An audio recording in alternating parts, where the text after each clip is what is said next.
Welcome to Know Your Money. I'm your host, Bronwyn Wayner. With me is Craig Finch, my business partner from Growth Financial Planning.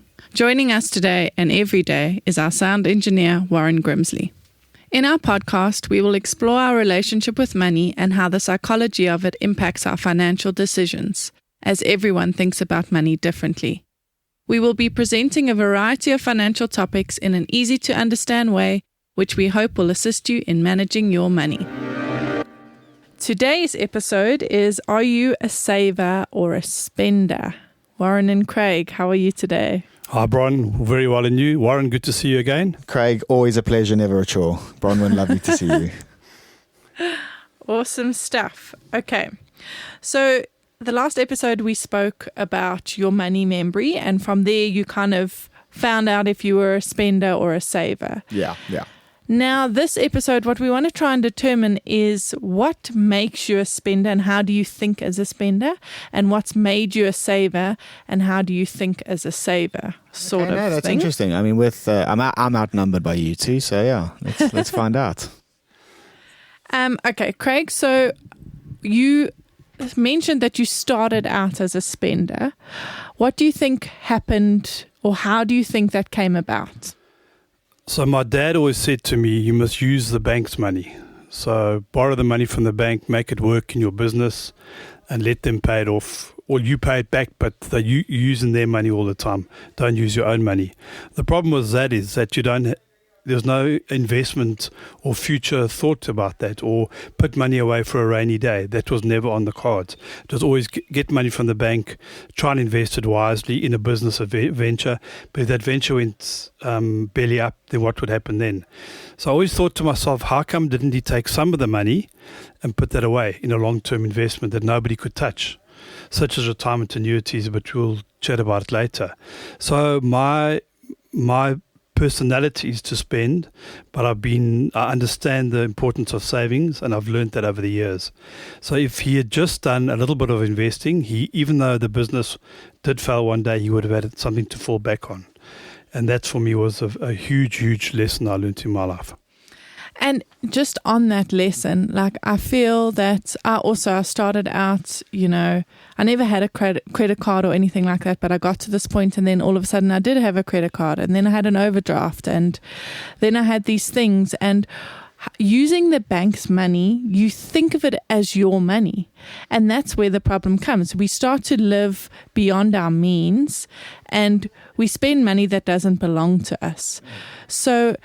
And that's how the spender kind of gets trapped in this web of... A cycle of debt, really, doesn't it? Exactly. It's this massive cycle of debt, and there's nothing you can do about it, because it doesn't matter what your credit card limit is. You are going to see that as your money, and you are going to find something that you absolutely need to spend that money on. And which person can say that they will, for example, we out and we are going to pay for supper. Yeah. Or you want to buy this fancy dress. You don't even blink when you use your credit card, but the thought of using your savings to buy that makes you think. And that's where the trap is so real. And what I also found is that spenders don't know much about the bank's money and those kind of things. Like, who listening today can actually say what the interest rate is on their credit card that they're being charged? No, I agree. And I want to put it even further. Who listening today, because I know people who do this, have savings and spend on their credit card and don't pay it off? That's most people, and I think you get caught in the trap of, as you keep spending, the bank keeps giving you more credit, and that credit is another hole, and you fill that hole up every month.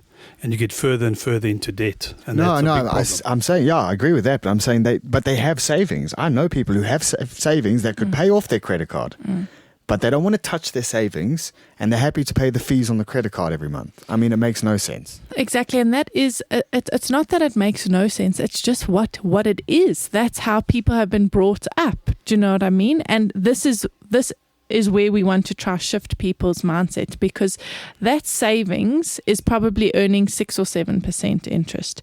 Your credit card is probably nothing less than 12%, potentially 18%.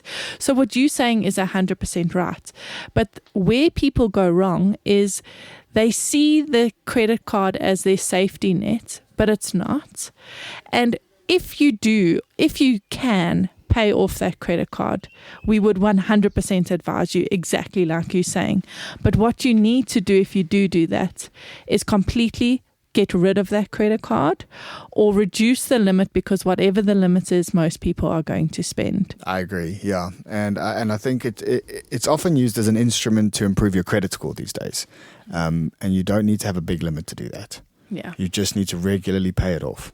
100%. And Warren, you said that you're a saver. Yeah. How does that work in your life? Where do you think it came from? Honestly, it's definitely horror stories I think my father told me about his father, who ended up with nothing at pensioner age. And I remember visiting him when I was a little boy, and he lived in a tiny flat in a dodgy area of Durban, and he had nothing to his name.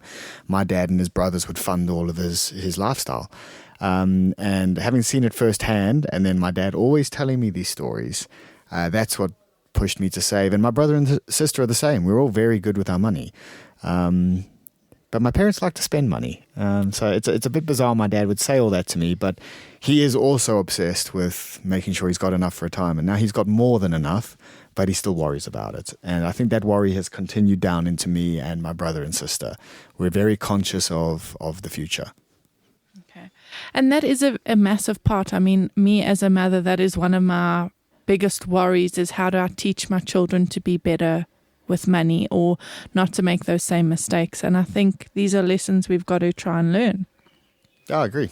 And Craig, what about your kids? Are they any good with their money?